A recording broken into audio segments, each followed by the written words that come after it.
Hey YouTube, the Haitian mommy here, and I'm guessing this is gonna be my labor and delivery story since it's been like 3 weeks since I've had my twins. For some of y'all who don't know, yes, I went into preterm labor, but they're here and I'm happy and they're healthy, so that's all that matters. So it's a lot to talk about, and like I had a really fast labor, but so much happened that time. So I'm just gonna get started from like the way beginning, like the day before. So on February 6th, if I keep looking down, because I just jot down some notes so that way I can remember everything that happened instead of talking from the top of my head like I do with all my other videos. So on February 6th, I woke up and I wasn't really feeling good. I was just kind of like, ugh. But I knew I had a doctor's appointment that day, so I decided to get up and my phone started vibrating. Thanks, Miss Angelique, for texting me. But anyways, yeah, I wasn't really feeling good, so I just went to the doctor, and I had like a regular appointment, and I was telling the doctor I wasn't feeling good, like I was just feeling all crappy. And also, I also mentioned how like I had to change a discharge, so they saw me, like they saw me with the Q-tip to see if I had an infection or whatever. So after that, I went to Walmart to do a little bit of walking around and to see if my manager was there, because that Sunday was gonna be my last day because I was gonna be on bed rest. So I went to Walmart. Well, actually, I went to my job, McDonald's, and she wasn't there. So I did a little bit of walking around, talking to my friends, and probably I can say around 4 o'clock, I started having like lightheaded spells, dizzy spells. So I decided to go home. So when I got home, I went to the restroom and like I saw I saw that I was having, like, I used the restroom, and when I wiped, I saw blood, and I was like, okay. I was like, oh no, oh no, oh no, this does not look good. And so I called my doctor. I was like, hey, is this normal? Is it normal for me to have bleeding after an exam? And like she said she was gonna call me back, so I went to go take a nap, and she called me back around 6, 7 ish, and she was like, "What's going on?" And I told her, and she was like, "Yeah, it's normal. If it gets heavy, then call back and see if you can go to the emergency room or go to the emergency room." But thank God it finished, or it disappeared that night, so I had nothing to worry about. But something kept telling me to, hey, you know, go to the emergency room and go get checked out. But I didn't pay it any mind, so I just went to sleep. On the 7th, um, I got up around like 12 o'clock because I had to go to work. And me, when I first get up, I'm not a person who likes to eat. Even though I was pregnant, I'm not a person who likes to stuff food down my throat because I would not eat it. Like, it just, ugh. And so I just ate a yogurt, and around 1 o'clock I left and went to work. So I started working around 2, and I noticed when I was working, like when it got really really busy, then I would have like this pressure feeling and like hardening of my stomach, which I thought was normal because usually ever since I was like 26 weeks pregnant, I got 5 million Braxton Hicks contractions every day. And sometimes they would be 2 minutes apart. Sometimes I would have pressure. So I really didn't pay any mind. So, like when it got really busy, I felt that. But on the downtime, I wasn't like, it was there, but it wasn't as intense. So I wasn't like timing them or anything like that because I didn't think they were anything. So around 3, I had to go to the restroom. I was like, okay, well, maybe if I empty out my bladder, then the pressure feeling would go away. So I went to the restroom, which I spent like 10 minutes there. And I made sure that I emptied out my bladder, and I still noticed that it was there. So I called my doctor. I was like, hey, I'm having this pressure feeling with the hardening of my stomach. And she was like, are you timing them? I'm like, no, I wasn't timing them. I just, just having it. She was like, how many have you had? I was like, a lot. And she was like, okay, well, where are you? I said, I'm at work. She was like, well, you need to go to labor and delivery right now. And I was like, oh, well, I think that you need to talk to my manager about that. So um so I gave my phone to my manager, and she told my manager that I need to go to labor and delivery. So I clocked out around 3:30, and she was like, yeah, I'm gonna call labor and delivery right now and tell them that you're coming. So I clocked out, and I called my friend, and I was like, hey, I'm about to go to the hospital. Do you want to come with me? And she was like, yeah, okay, whatever. So on my way to her house, which is like 5 minutes away, and this was around 3:30, I called my mom, and I told my mom that I had to go to the hospital, and she was like, okay, she had just went to sleep because my mom works like buku hours. So I went to go pick up my friend, which she took like 30 minutes. So I didn't get to the hospital until like 4. And when I got there, they were like, oh, well, where were you? The doctor called like 30 minutes ago saying that you were 5 minutes away. And I was like, blame it on my friend, blame it on my friend. So they got me a room, and I got undressed. And since I used the restroom like, not even that long ago, I didn't have to go to the restroom. So they got the monitors hooked up to me. Yeah, they got the monitors hooked up to me, and during that time I called my grandma or whatever, and I told her to come. So she was on her way. But my daughters are so stubborn. Like, since they were small, they were still stubborn. Like, you would find one heartbeat, and then the baby would move, and then you find the other baby's heartbeat, and the other baby would move. So they were being little stubborn babies. So it took them like 10 nurses to find both of their heartbeats. And so around 4:30, my friend left, and my grandma was still having issues coming because she thought I was at the high risk doctor building instead of the hospital. I was like, grandma, I'm in the hospital. So around 4:30, yeah, my friend left, and I got checked. And when I got checked, this shocked the life out of my body. They were like, oh, well, you're 3 centimeters dilated, you're 100% of phase, and you're at station 3. And your contractions is coming every 2 minutes apart, and has been coming every 2 minutes apart since you came here. And I was like, oh no, so this means I'm staying, right? And she was like, yeah, looks like you're staying.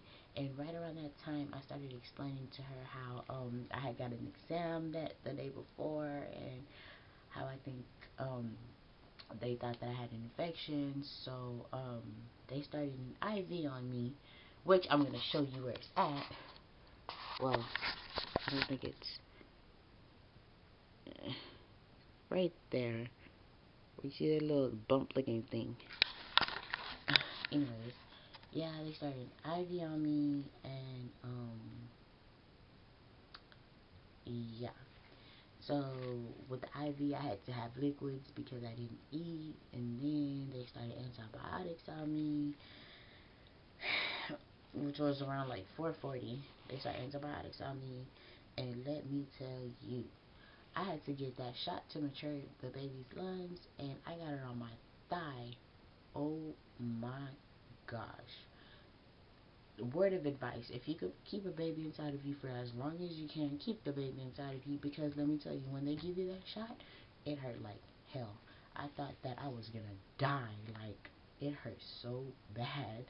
Like, I've never been in so much pain from a shot. But hey, they I was like my grandma was on her way, and I was like, oh my gosh, wait until my grandma get here.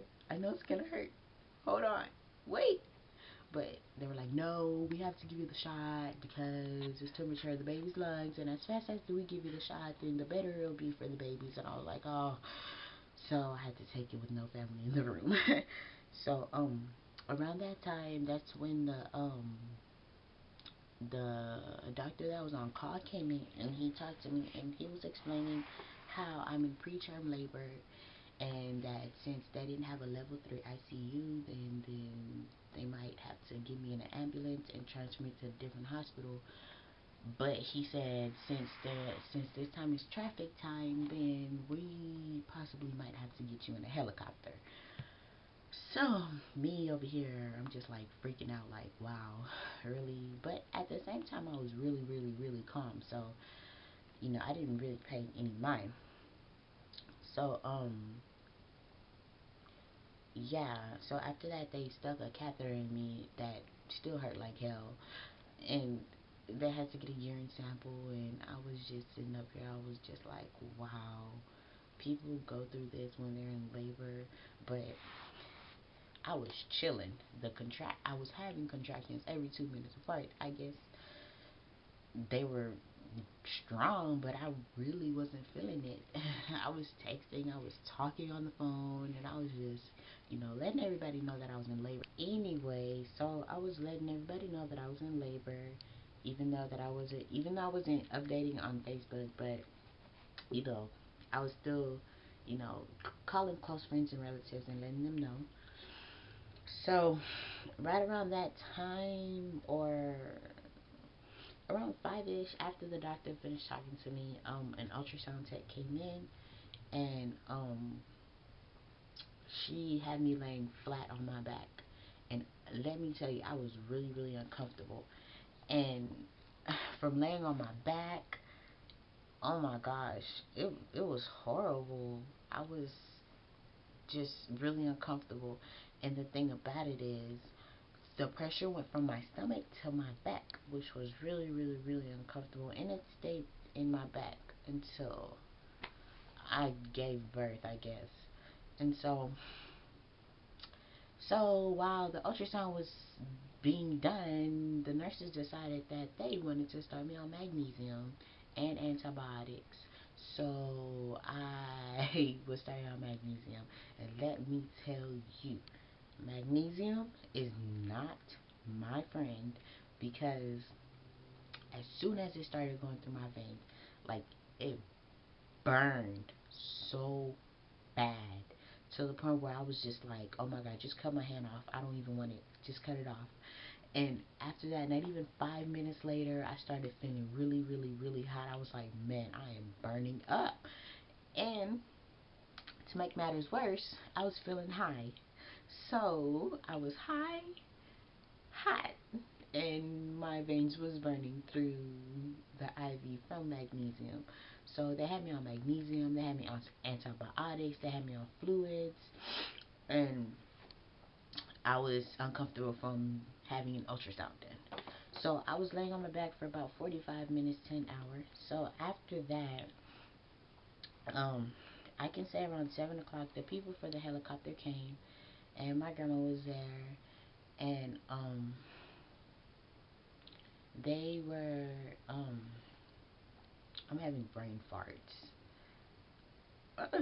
They got me prepped, but like right when the lady came in, she checked me and she was like, "Oh well, she's 5 centimeters stretch," and I'm like, "What?" She's like, "Yeah, sweetie, you're a 5." And I'm like, "Oh God." So I'm guessing that I'm definitely staying at the hospital, and there's a great chance of me, either if I don't if I don't give birth, then they're gonna keep me in the hospital on bed rest. So so they got the paperwork or whatever, and during that time I was signing a million papers, and I was like, just I was calm, but just a lot was going through my mind, and they were like, we need to hurry up and get her on the helicopter so that way she could be transferred to the other hospital. So it took them about like 30 minutes to get me prepped and into the helicopter, and the ride to the helicopter from the hospital to the other hospital was about 15 to 20 minutes. And yeah, so when I got to the other hospital, which was probably around 8 o'clock or 8:15ish, I still was signing a million paperwork when I got there, talking about, yeah, what could happen if you get a C-section, and the epidural, and when they put you to sleep, and blah, blah, blah. So I was like, okay, just signing or whatever. And my mom was trying to come, but she didn't make it in time for me to see the babies born. But I mean, I did it alone, but hey, I was like at peace anyways. So yeah, but my nurses were so awesome. The labor and delivery nurses was awesome. Like, if I can just see them again and just go give them a hug, I would do it. They were like so good. They were truthful and everything. I would go and I would ask them, hey, will this epidural hurt? They're like, yeah, it'll hurt. Or will this hurt or will that hurt? They're like, yeah, it'll hurt. So the person who did my surgery came in, Dr. Purnell, which is like the most awesome OBGYN ever. I promise, if I ever have more kids, I will go to him. Um, he came in there, he was like, yeah, everything's gonna be alright. We were joking, and he checked me, and I was 6 centimeters dilated. And he was like, okay, well, we gotta get these girls out of here, out of there, because, since they're so small, they can slip out, and, you know, just a lot of complications.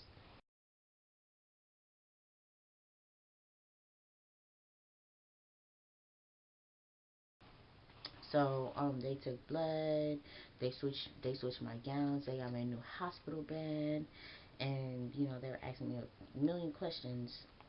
But around 8:45 ish, they wheeled me to the OR, and they got me prepped for the epidural. And personally, I don't like the epidural. I don't, you know, I'm not like, I was tolerating. If I had a chance to do a vaginal birth, I would do it, because I was 6 centimeters dilated and I wasn't even in that much pain. I mean, I understand, 7, 8, 9, 10. I had all that going on, but I wasn't in that much pain, and I was just chilling, and the epidural, my body, I guess my body didn't react well with the epidural, because I just wasn't feeling the pressure, or wasn't feeling the feeling of the epidural. And next time I'm trying to go all natural. Um, so yeah, they got me prepped with the epidural. After that, Dr. Fresnel started doing my surgery, and at 9:07 p.m. on February 7th, 2012, baby Esther came into the world. And at 9:08 p.m., baby Jennifer came into the world. But the thing about it is, I didn't, get to see them like face to face. Oh God, this sun is really shining on my face. I didn't get to see them, like that, because me having the epidural, it dropped my blood pressure to the point where I just felt like oozy, and I was like, man, I'm not. I was just really oozy, and like the doctor had to keep giving me this medicine or whatever to keep my blood pressure up, but it kept dropping, and like I was just really like not feeling it. But After surgery, I went into the recovery room, and surgery was really quick. Like, some people be in surgery for like an hour or so, but my surgery looked like it just lasted like 15 minutes, literally. That's how good the doctor is.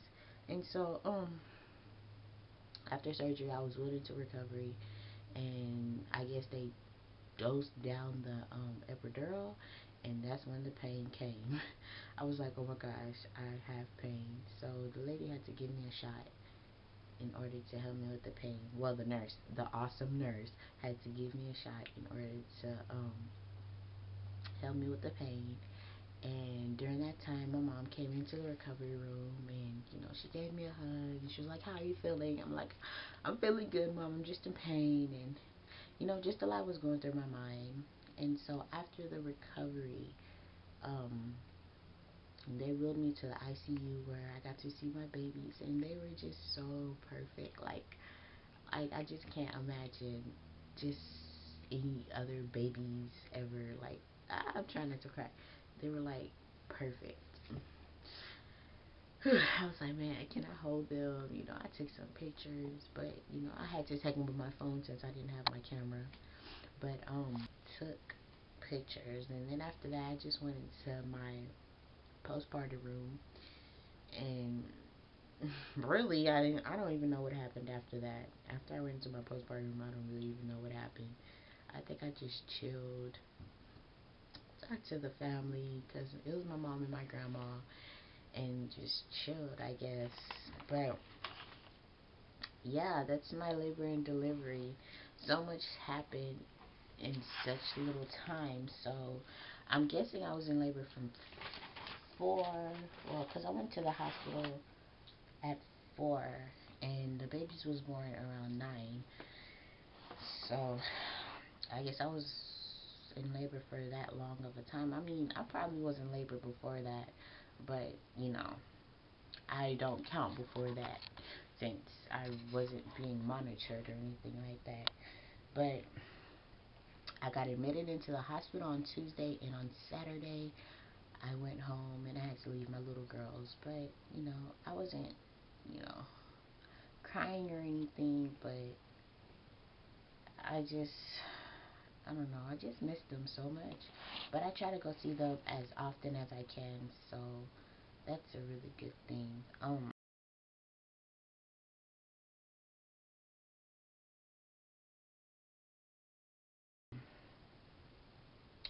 But that's about it. I hope you enjoyed my labor and delivery story, and I guess that I would talk to you guys later. Comment, rate, subscribe, and thank you so much to all my new subscribers out there. Even though that I've been slacking on my videos and not really making videos, but I still thank you for commenting and sending me messages and subscribing to me and liking my Facebook fan page, The Haitian Mommy. But yeah, that's about it.